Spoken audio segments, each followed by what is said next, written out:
Hello, Luke. Welcome to lesson 67. So today we're going to be doing a review of equivalent equations, and then we'll also talk about some elimination. All right? Fun day ahead here. So let's go ahead and get started. And let's begin with equivalent equations. Oh, if I could draw straight. Equivalent equations. All right. So we talked about this a while ago. So I'm going to jog your memory a little bit. If we have an equation such as, well, let's make it simple. Let's say we have the equation x is equal to 2. Okay? And then if I have another equation such as 2x is equal to 4. All right. My question would be, are these equivalent equations? All right.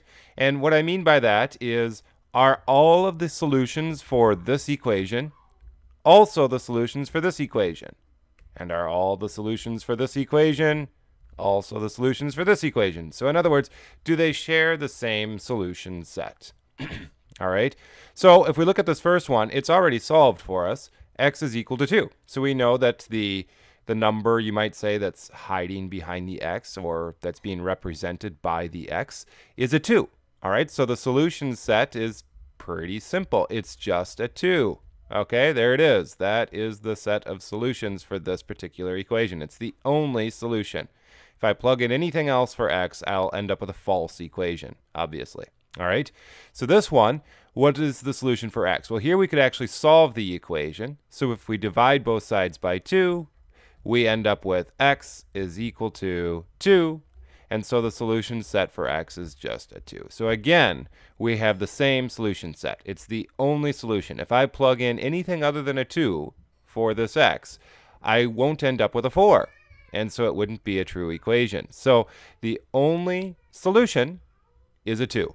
All right, so since they share the exact same solution set, these two equations would be considered equivalent equations. All right, equivalent, and you see the word, or you almost see the word equal in there. All right, and it makes sense because they have the same solutions.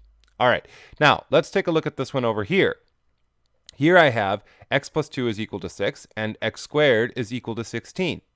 Well, let's try to decide if these are equivalent equations. So let's solve for them. So for this one, we subtract 2, right? And we're going to end up with x is equal to 4. Now, this one over here, a little bit tricky. We haven't really started to solve equations that look like this, that have, a power of 2, for example. And so you might not recognize how to solve this equation. So I'm going to help you out.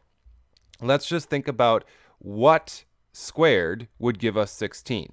All right, so we have to think of some number that we would multiply by itself, and that should be equal to 16. And if you think about it, the answer is what? 4, right? Because 4 multiplied by itself is going to be 16. Okay? So that would be a solution to this equation. And you might say, oh, great. So it's the same solution as this one.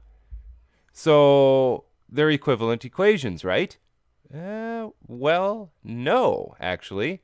Because is there another solution for this equation? We said 4 was.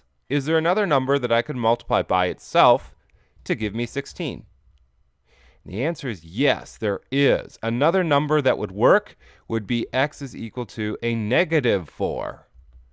Think about that for a second. If I take a negative 4 and square it, I end up with 16, right? Because a negative times a negative is a positive. So this actually has two solutions. It could be 4, or it could be a negative 4. Either one would satisfy the equation. All right, so the solution set for this second equation would be a 4 and a negative 4. And the solution set for this first equation is just a 4. It's the only solution. Okay, so clearly they are not the same solution sets. They both have a 4 in them, but this has more than a 4, and they have to be exactly the same in every way. So these two would not be equivalent equations. Okay, excellent. So hopefully you recall that a little bit. Now, let's actually tap into your memory just a little bit more here and talk about how we can make an equivalent equation. So if I give you an equation such as x plus 3 is equal to 6, all right, just making that up, how could I find an equivalent equation for this? Well, the answer is we've been finding equivalent equations every single time we've solved problems like this. Okay, in our solution steps, we've been making equivalent equations. So if you recall, to make an equivalent equation, we've learned how to do it in two different ways. The first way, we can make an equivalent equation by multiplying both sides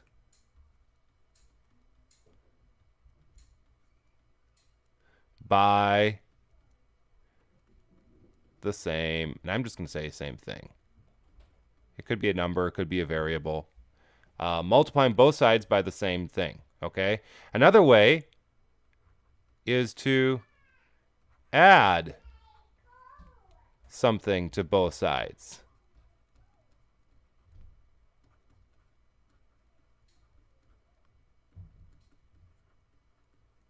Okay? So those are the two ways that we've learned to make equivalent equations. So in this case, we looked at this and we said, okay, let's try to solve it. And how are we going to solve it? We're going to add a -3 to both sides. Okay? Now think about what we're doing. All we're doing is we're adding a -3 to both sides. We're doing number 2 up here. We're adding something to both sides. And when we do that, in this case, we end up with x is equal to 3. X is equal to 3 is an equivalent equation to x plus 3 is equal to 6. These two are going to have the same solution set. Okay? We haven't changed the solution set for the equation. It is the same. So, and that's why we've been able to do this step, this addition step. All right, that is the whole reason we're able to do it. If this wouldn't give us the same solution set, we really shouldn't be adding things, because then we're changing the solution set to the equation, which is not something we want to do. We want to find the solution to this top equation. All right, we don't want to somehow change it to then end up with a solution to some other equation, but not this one. So that is why we can add things to both sides. We're using that additive property for equations, which says that if you add something to both sides, you will not change the value of the equation. You will not change the solution set to the equation.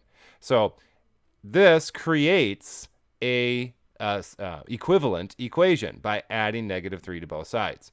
All right, so keep that in mind. If you have any equation, you pick the equation. You know, it might be y plus 2 is equal to 7. I can add anything I want to one side as long as I add it to another side, the other side, to make an equivalent equation. So if the directions told you, okay, see this equation? Make an equivalent equation to it. Well, that's easy. All I have to do is add something to it, to both sides. And I can add anything I want. Maybe I want to add an 8. All right, I can add an 8 to both sides. That's going to give me y plus 10 is equal to 15. Y plus 10 is equal to 15, and y plus 2 is equal to 7. They are equivalent equations. They both have the same solution set. Okay? Because of this additive property, which says that we can do this. All right, now let's look at the first one here, multiplying both sides. So in that case, we might have an equation that looks like this. 2x plus, well, we'll just keep it simple. 2x is equal to 8. All right, now here, I would solve this by dividing both sides by 2. Now remember, division, you can think of division as just another form of multiplication. You could think of this as multiplying 2x times 1/2, which would be 2x divided by 2. All right, so division, just another form of multiplication, just like subtraction is another form of addition, okay? So in this case, we would divide both sides by 2, and we'd end up with x is equal to 4. And x is equal to 4, and 2x is equal to 8 are equivalent equations. Why? Because of the rule, the multiplication rule, the multiplication rule of equality for equations. Okay? We can multiply both sides by anything we want, and we will get an equivalent equation. All right? So that's just a review. Hopefully that makes sense to you. Now we're going to take this one step further and use this for solving simultaneous equations. All right? So let's take a look at this one here.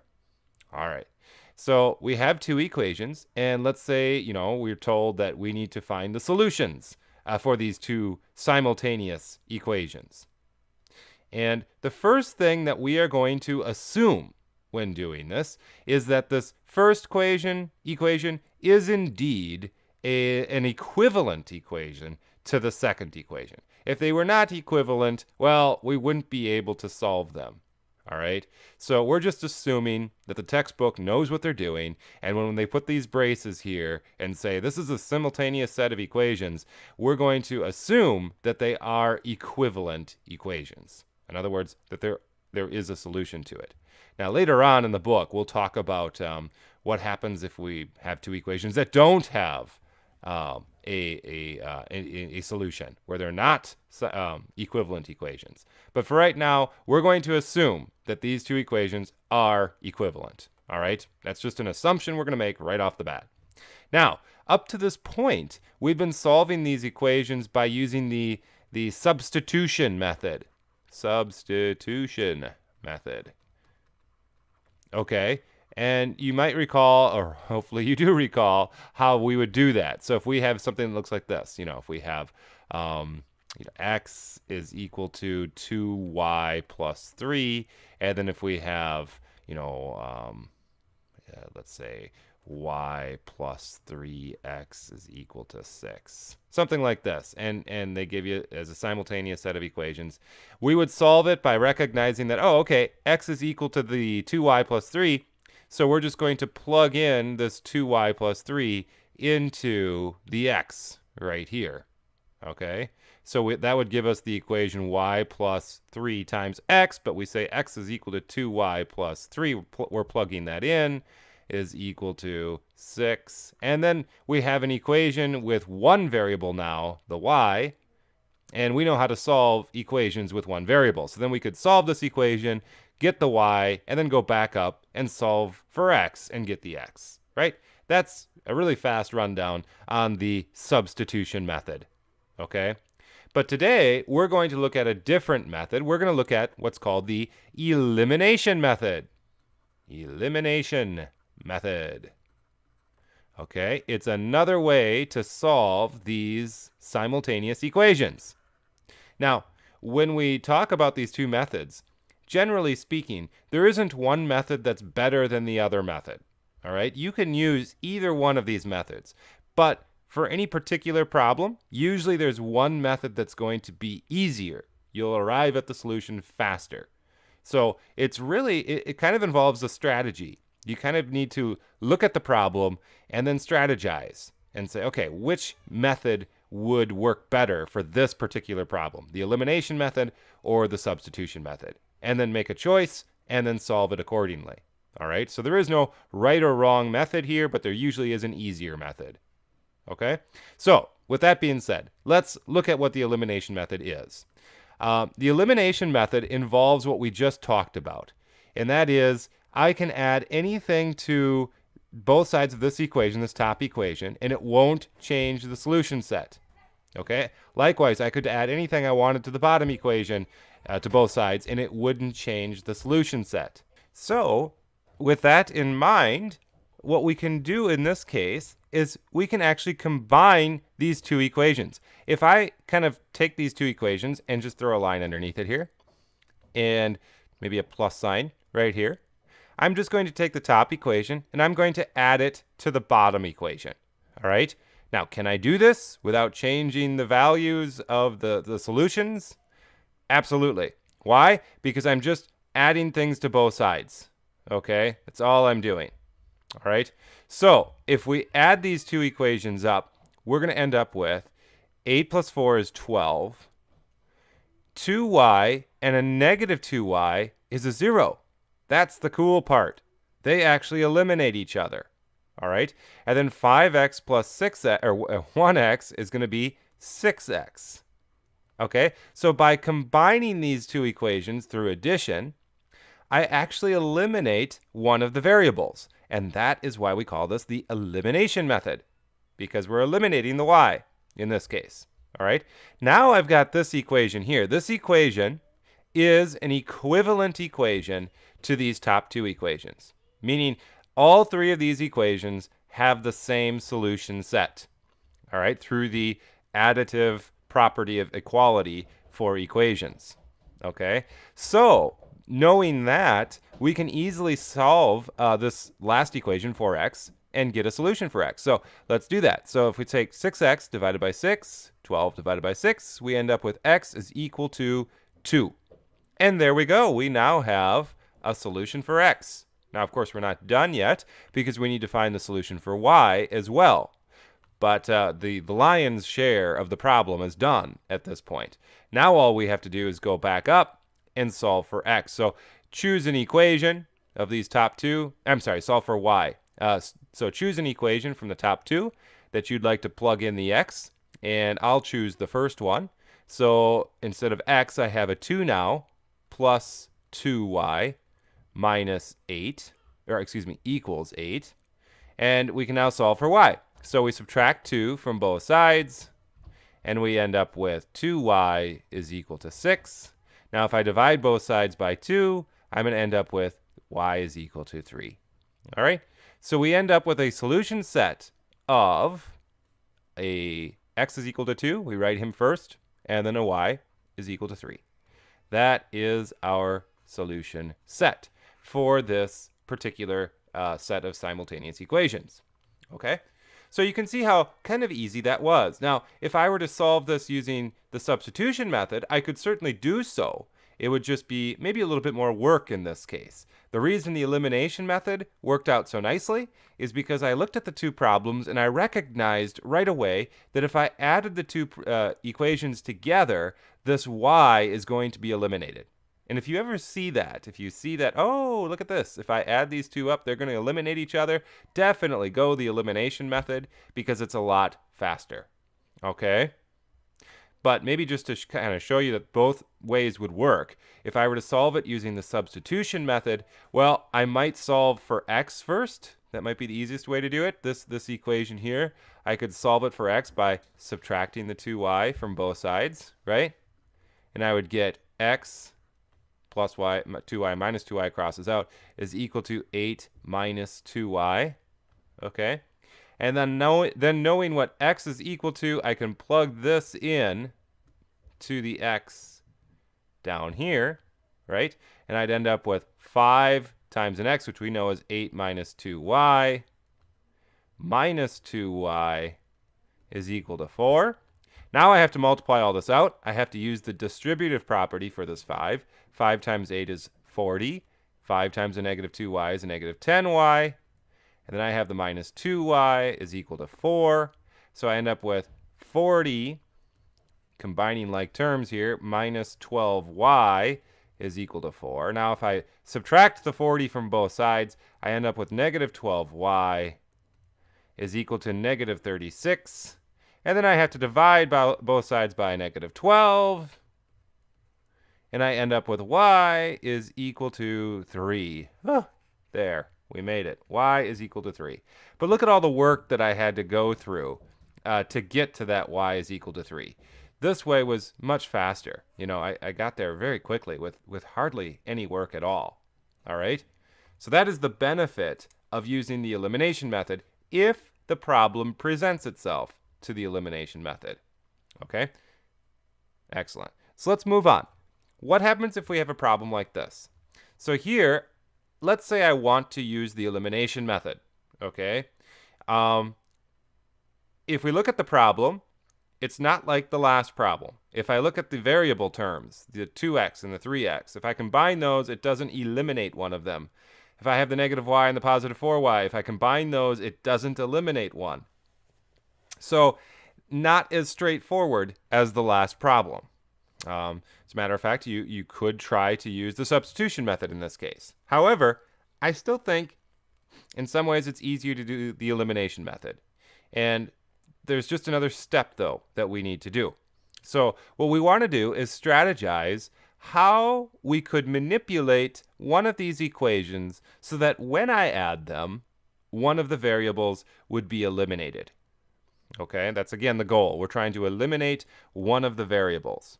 Okay, so what I might start to say is, okay, if I'm going to eventually add these, okay, and I want one of these variables to be gone, well, I need them to kind of have a minus plus format, right? There has to be one with a minus, one with a plus, like in this last one here. A plus 2y and a minus 2y. That's how I'm going to eliminate the y's, by getting them to be 0. All right, so I need a minus and a plus.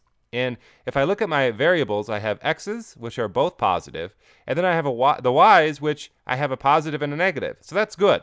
I've got that anyway. I don't have, a nice 4y up here, but I do have a negative and a positive. So I'm going to try to eliminate the y. Now, you could try to eliminate the x. It doesn't matter. This is all up to your own discretion. Okay? So how can I eliminate my y? Well, I'm going to take this top equation and I'm going to multiply it by some number. I'm going to choose a number. Now remember, that's okay. I can do this because I'm multiplying it by both sides of the equation, and that's not going to change the value. All right, it's going to be an equivalent equation still. All right, so what should I multiply everything by? Well, if I'm trying to eliminate the y, I want to multiply it by 4, right? Because if I multiply this negative y by a 4, it becomes a negative 4y. And then when I add that to this positive 4y, it'll eliminate each other. Okay? Does that make sense? So I choose a 4 so that will happen. Now I need to multiply things through. So this whole thing is going to become, maybe I'll rewrite it. We've got 4 times, I'm using the distributive property, 4 times 2x is 8x. And then 4 times the negative y is a negative 4y. And then 4 times the 13 is what? 52. Okay? And then the bottom equation I'm not going to do anything to. I'm going to leave that just the way it is. 3x plus 4y is equal to 3. All right? So again, just because I multiplied the top equation by a number doesn't mean I need to multiply the bottom equation by a number. I only have to multiply this by both sides of the one equation, but I don't need to multiply it by both equations. Okay? All right, so now once we've reached this point, we can now do our adding, and because of the way that we've built this problem now, we've manipulated it, the negative 4y and the positive 4y, they're going to cancel each other out. Okay? Then I have 8x plus 3x is 11x equals 52 plus 3 is 55. Okay, that's an easy equation to solve. Divide both sides by 11, x is equal to 5. Bingo. There is our x solution. Now we just need to solve for the y solution. So choose an equation. Maybe just for the fun of it, we'll choose the second equation this time. So 3 times x, well, we know x is 5, so we plug that in. Plus 4y is equal to 3. So we have 15 plus 4y is equal to 3. Subtract the 15 from both sides, and we're going to end up with 4y is equal to a negative 12. And then if we divide both sides by 4, we have y is equal to a negative 3. So there we have it. Our solution set then is a 5 for the x and a negative 3 for the y. And that is our solution. Okay? Excellent. All right. Now, tell you what, we're going to back this up. We're going to reverse everything here. And just to kind of show you that there are multiple ways that you could come at this problem, and no way is the right way. You get to use your own brain here and really decide for yourself how you're going to attack this problem. You can strategize as much as you like, okay? But we tried, in the first way, we tried to eliminate the y. Let's just show you that it wouldn't matter. Let's try to eliminate the x in this case, Okay, how could we use elimination to eliminate the x? Well, this one, it's going to take a couple of extra steps to do this. Again, we need to get one to be a positive, one to be a negative, and then we need them both to be the same number. All right. Now, unlike the y, 2, I can't really multiply 2 by a nice number to get me to a 3. It's not really a factor of 3. Okay. And 3 isn't really a factor of 2. So it's a little bit tricky. So instead, we're just going to multiply them by a number so that we get, the least common multiple. All right. So the lowest number that both 2 and 3 can go into is 6. So how do we get to 6? So that's kind of our goal. We want the top one to have a 6x, and we want the bottom one to have a negative 6x. That's the goal here. Okay. All right. So if that's the goal, what would I multiply the 2 by to get to the 6x? Well, I need to multiply it by 3, right? So we're going to take this whole equation, and we're going to multiply it by a 3. Okay? And by the way, this is arbitrary. I could have put this negative sign up here on the top one first. That's fine too. In which case, I'd have to multiply this by a negative 3, right? I just chose to put the negative on the bottom. But remember, you do want one to be a positive, one to be a negative. Okay? So if I'm multiplying this by a 3, let's multiply it through. So 3 times 2x is the 6x. Well, that's what we wanted to get, was the 6x. That's why we chose the 3. And then we have a 3 times a negative y, which is going to give us a negative 3y. And then we have the 3 times the 13, which is going to give us a, 39? Okay. Now, what should we multiply the bottom equation by to get to this negative 6x? Okay, what do we need to do? Well, we're at 3x, so we'd have to multiply 3x by what to get to a negative 6x? A negative 2, right? 3 times a negative 2 is a negative 6. So 3x, now let's just multiply it out. 3x times a negative 2 is a negative 6x. Positive 4y times the negative 2 is going to be a negative 8y. And then the negative 2 times the 3 is going to give us a negative 6. Okay? Now we're ready to do some adding. And again, I know I keep coming back to this, but I want to make sure that it's clear to you. We have not changed the value of these two equations. We've only multiplied them by a number, which we are free to do, so long as we do it to both sides of the equation. Again, by the multiplicative property for equations. Equality property for equations. Okay?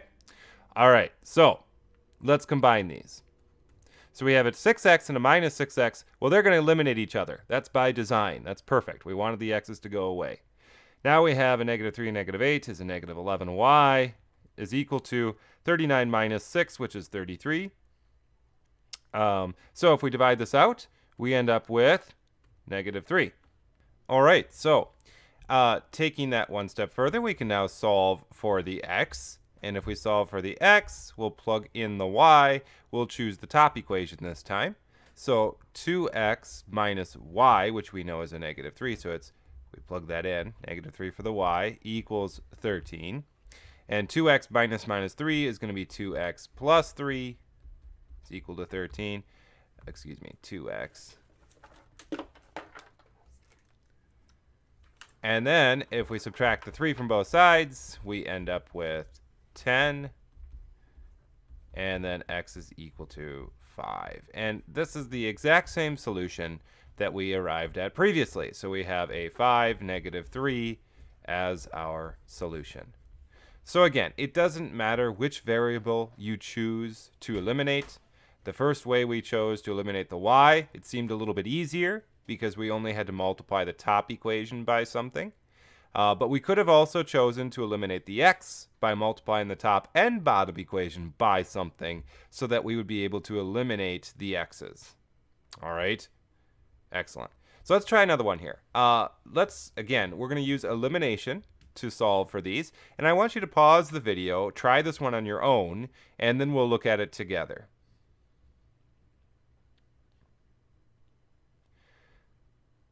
All right, so let's see how you did. So looking at this equation, we can start to develop a strategy here. We have 2x plus 5y and 3x minus 4y. And so we have to choose a variable that we want to eliminate. Now, you could choose the x's or the y's, whichever one. In this case, I don't know. I'll probably choose the y's. And the reason I say that is, again, because I have the positive and the minus sign already in place. And we need that, to eliminate them. So it's just, one little step in the right direction. So we're going to choose the y's here to eliminate it. If you chose the x's, don't worry about it. That's totally fine. You should have arrived at the same solution. But let's go ahead and give this a whirl. So what do we need to multiply the top equation by, and in this case, the bottom equation by, so that the y's will eliminate? Well, the least common multiple of a 5 and a 4 is going to be what? 20? So we're going to have to get these y's to be 20 y's. So we're going to want this to end up looking like something, plus 20y, and then something minus 20y, and then equals something. All right, so that's kind of what we're trying to get them to. So what do we need to multiply this top equation by to get to that point? Well, we need to multiply it by a 4, right? Because 5 times 4 is going to give us that 20y, which is what we want. So we'll multiply everything by the 4. So 4 times 2x is 8x. And then 4 times the 5 that's where our 20y comes in. And 4 times the negative 7 is going to be a negative 28. All right? And now the bottom equation, again, we're trying to get these, well, I'll go a different color. We're trying to get these y's to be a 20y. So the bottom equation, what do we need to multiply this 4y by to get to the negative 20y? It's going to be a 5, right? So 5 times 3 is 15x. And then the 5 times the negative 4 is the negative 20y. We already have that. And then 5 times 1 is 5. Okay, so now we can go ahead and combine. And these will eliminate, which was by design. And now we have 8x and 15x is 23x equals negative 28 and 5 is a negative 23. Oh, look how nice that works out for us. If we divide both sides by 23, we're going to end up with x is equal to a negative 1, right? Negative 23 divided by 23 is going to be a negative 1. So x is equal to a negative 1. And if that's the case, what's y? Well, let's go back and solve for y. Let's choose the first equation. We'll go with this one. So we have a 2 times an x, which we said is a negative 1, plus a 5y equals a negative 7. So 2 times a negative 1 is a negative 2 plus 5y equals negative 7. Add the 2 to both sides. And we end up with 5y is equal to negative 5. And then y is going to be equal to negative 1 as well. Look at that. So we have our negative 1 solution set. There it is. Okay? Hopefully that makes sense to you. All right. Very good. Then let's see here.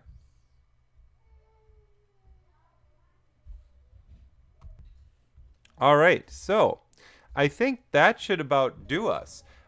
So if you struggled with any of these, maybe just rewind the video and try a couple of them on your own first, and then watch me as I do them with you together. But it is pretty straightforward. There is a bit of strategy here, so you need to be able to look at the problem and strategize how you're going to eliminate one of the variables. It's not always completely obvious. But the good news is there really is no right or wrong way to do it, at least as far as choosing which variable to eliminate. You could have chosen the x in this case to eliminate, and you would have gotten the same solution. Maybe it just would have been a little bit longer. Who knows? Maybe it would have been shorter, but you could have certainly done it. You could have also used substitution to solve for these. That would have worked as well. It would have been a bit more complicated here, though. This is definitely one of those that the elimination method makes far more sense.